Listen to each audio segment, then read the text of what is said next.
자, 이제 어른설교 시간입니다. 하나님 아버지와 우리 주 예수 그리스도를 쫓아 은혜와 평강이 오늘 모이신 여러분과 함께 하기를 바랍니다. 제가 일본에서 선교사로 있었을 때의 일입니다. 선교사로 제가 있으면서 교회를 마치고 집으로 돌아오면요, 한국 드라마를 자주 봤습니다. 아내와 함께 그 한국 드라마를 보면서 선교지에서의 고단함과 고향에 대한 그리움을 어느 정도는 달랠 수가 있었어요. 드라마 중에 특별히 기억에 남는 거는 사실 그렇게 많지는 않습니다. 하지만 아내와 함께 드라마를 보면서 제가 느꼈던 게 하나 있어요. 그것은 드라마를 보는 아내와 저의 관점이 서로 다르다는 것이었습니다. 같은 드라마를 보는데 느끼는 것이 서로 달랐어요. 그러다 보니까 기억하는 것도 달랐습니다. 이것은 드라마뿐이 아니었습니다. 겨울이 되면은 한 번씩 온천 여행을 갔었는데 여행지에서의 기억도 서로가 달랐어요. 예를 들면은 저는 장소나 지리, 특정 건물들 이런 걸 잘 기억했고, 아내는 온천 물이나 식사, 그 방의 구조, 잠자리 이런 것들을 기억했습니다. 같은 곳으로 갔는데 서로 남는 기억이 달랐습니다. 신기하죠? 같은 것을 보고 같은 곳을 갔는데도 느끼는 것과 기억하는 게 서로 다르다니, 아마 받은 인상이 달랐기 때문이다 라고 저는 생각해요. 성경에도 이와 같은 방식으로 쓰여진 책들이 있습니다. 4권으로 된 복음서가 대표적이에요. 같은 예수님의 이야기인데 4권의 복음서가 다 같지는 않습니다. 어느 부분은 같고 어느 부분은 다릅니다. 공관복음이라고 불리우는 마태, 마가, 누가복음도 그렇습니다. 왜냐하면 각 복음서의 저자가 본 관점이 조금씩 다르고 느낀 점이 다르기 때문이에요. 예수님의 수태고지 이야기도 마찬가지입니다. 누가복음에서는 예수님의 수태고지 이야기에 예수님의 어머니 마리아와 사촌 엘리사벳이 나옵니다. 그리고 마리아와 엘리사벳의 시점으로 예수님의 탄생이 예고됩니다. 하지만 오늘의 복음서인 마태복음은 다릅니다. 마태복음에 마리아와 엘리사벳은 등장하지 않습니다. 그러나 예수님의 육적 아버지 요셉이 등장하고 요셉의 시점으로 예수님의 탄생이 예고됩니다. 그리고 예수님의 탄생을 예고받은 사람들의 입장과 반응도 제각각 다 다릅니다.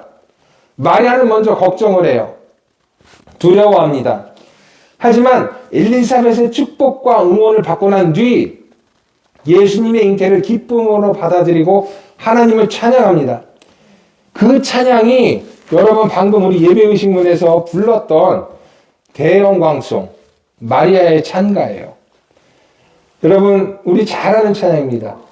하늘 높은 곳에는 하나님께 영광, 땅 위에는 그의 백성에게 평화, 주 하나님 왕의 왕, 전능하신 아버지. 이 찬송 너무나 잘 아시죠? 우리 매주 부르죠? 이것이 수태고지 이후에 마리아가 믿음으로 부르는 찬양이었습니다. 이렇게 마리아는 예수님의 수태고지를 기쁨 가운데서 아주 담대하게 받아들입니다. 자, 그러면 요셉은 어땠을까요? 요셉의 반응도 마리아와 비슷했을까요? 글쎄요, 요셉은 마리아와 수태고지를 대하는 태도가 조금은 달랐던 것 같습니다. 마리아가 기쁨에 차서 찬양하는 모습이었다면 요셉은 침착하고 차분하게 말씀에 순종하는 모습이었습니다. 자, 요셉은 어떻게 예수님의 수태고지를 이해했고 받아들였을까요? 지금부터 요셉의 시점으로 예수님의 수태고지 이야기를 들어보도록 하겠습니다. 자, 오늘의 복음서 18절의 말씀입니다. 예수 그리스도의 나심은 이러하니라.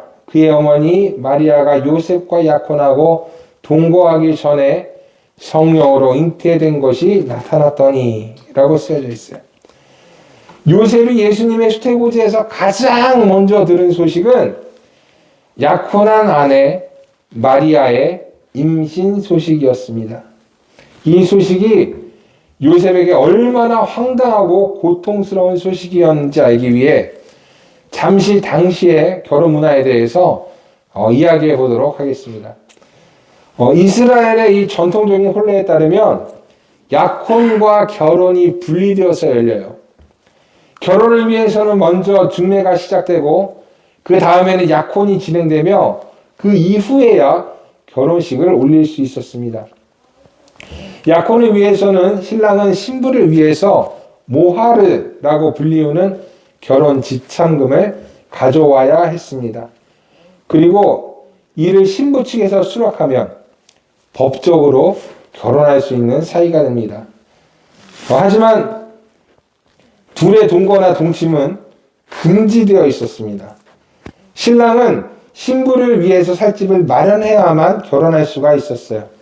그리고 신부는 신랑이 집을 마련할 때까지 1년이고 2년이고 신부 수업을 하면서 정절을 지키며 신랑을 기다려야 했습니다. 즉, 약혼 후에 신랑은 가정을 위해서 돈을 벌어야 했고 신부는 가정을 꾸려나갈 수 있는 신부 수업을 해야 했던 것입니다.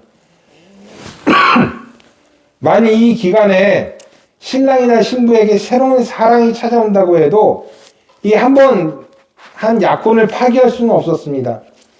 약혼은 굉장히 센 법적 구속력이 있었고 이 기간에 만에 하나 신부가 다른 사람의 아이를 가지게 되어도 약혼은 파기되지가 않았어요.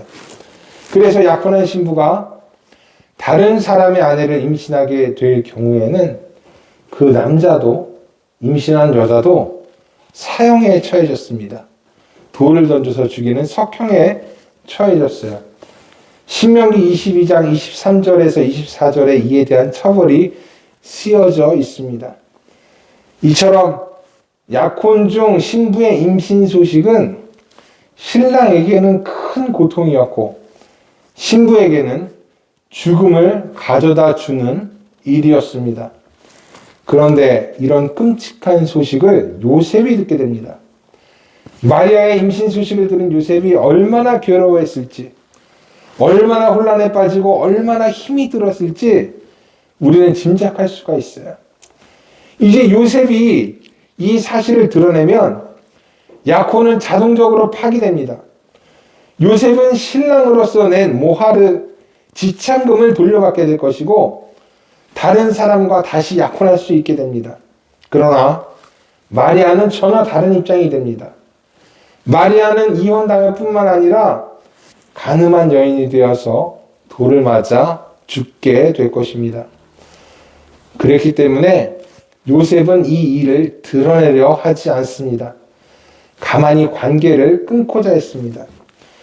신명기 24장 1절에는 사람이 아내를 맞이하여 데려온 후에 그에게 수지되는 일이 있음을 발견하고 그를 기뻐하지 아니하면 이혼 증서를 써서 그의 손에 주고 그를 자기 집에서 내보낼 것이요 라고 쓰여져 있습니다. 여기서 수치되는 일이라는 것은 성적인 일만 가리키지는 않습니다. 신부가 신부 수업을 잘 받지 않은 일도, 그래서 남편을 잘 먹이거나 하지 못하는 일도, 가정일을 하지 못하는 일도 수치되는 일에 들어갑니다.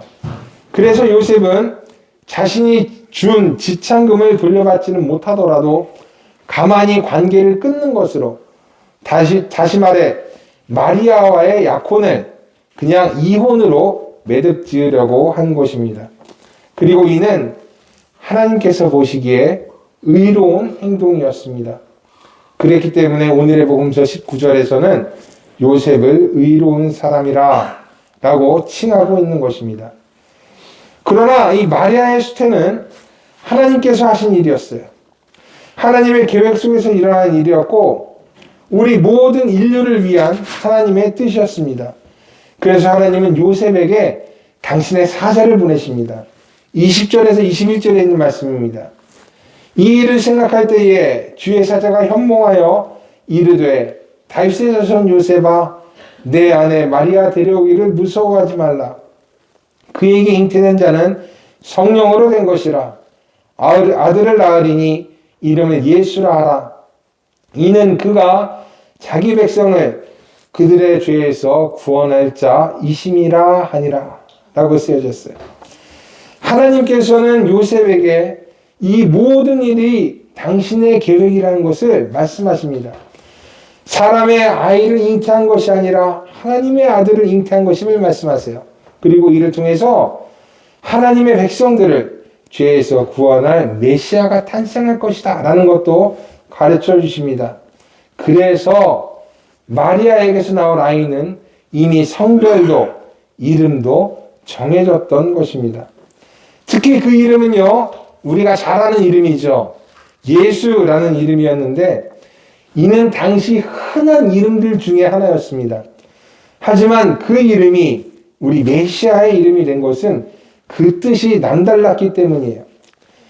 예수는 여호수아를 그리스어로 번역한 것이었는데 그 뜻은 여호와는 구원이시다 라는 뜻이었습니다. 메시아의 이름이 예수가 된 것은 하나님께서 인류에게 구원을 베푸시기 위해 이 일, 그러니까 마리아의 잉태를 시작하셨기 때문입니다. 그리고 이 잉태 역시도 모두 예언된 일이었어요. 오늘의 복음서 23절에는 이사야의 예언이 쓰여져 있습니다. 보라, 처녀가 잉태하여 아들을 낳을 것이요 그 이름을 임마누엘이라 하리라 하였으니 이를 번역한즉 하나님이 우리와 함께 계시다 함이라 라고 쓰여져 있어요. 이 예언은 이사야 7장에 쓰여져 있는 것이고 하나님은 이 예언을 이루시기 위해 자신의 아들을 아직 처녀였던 마리아의 태로 보내셨습니다. 즉 구원을 위해서 하나님이 이 땅에 오셨고 우리와 함께 계시게 된 것입니다. 그리고 요셉은 이 모든 일에 순종합니다. 24절에서 25절에 있는 말씀이요.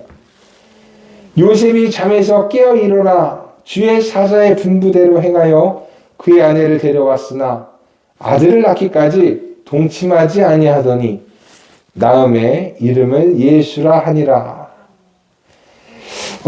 저는 이 구절을 보면서 사실 등골이 좀 오싹해졌습니다. 요셉의 순종이 정말 어마무시했기 때문에 그래요. 성경을 읽으면서 저는 가끔씩 성경 인물들이 가진 인내와 순종에 대해서 배우고는 합니다. 그리고 때로는 그 인물에 저를 대입시키곤 해요. 제가 그 사람이었으면 어땠을까. 하지만 요셉만큼은 제가 대입하고 싶지가 않습니다. 그만큼 인내하고 순종한 사람이 있을까? 그렇게 생각도 할 정도이기 때문에 그래요. 그 대단한 모세도요.